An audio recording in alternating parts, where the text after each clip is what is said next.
Name and your position here? Lieutenant Damon Simmons, D-A-M-O-N-S-I-M-M-O-N-S. I'm a public information officer for Portland Finals. Perfect. And could you just give a brief summary of what happened at the fire yesterday, the hoverboard? So we had a fire yesterday. A family noticed that they had a fire in one of the rooms of their house.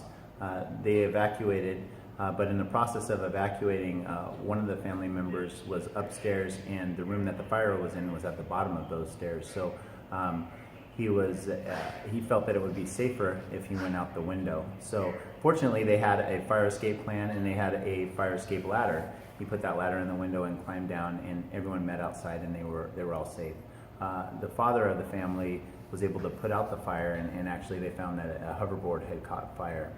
The father put out the fire, and when firefighters arrived, they just helped to ventilate the house and make sure that that fire was out. And then what would you suggest on things, because we know there's been like a hoverboard recall. What would you suggest people do with those? Because so the key here is to make sure that the hoverboard that you have is UL certified, and you can look for that. And I believe it's 2722 is the UL certification number. Look for those numbers when you're purchasing hoverboards. If you have one that isn't certified, we wouldn't recommend that you use it or charge it.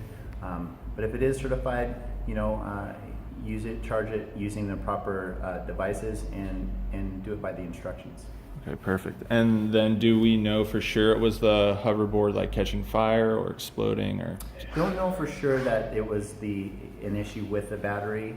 Investigators are still working to determine exactly what happened there. The hoverboard was on fire though when we got there, so something to do with the hoverboard was on fire, just we can't pin it down to, it was for sure 100% the batteries right now. Okay, perfect. That's all we needed.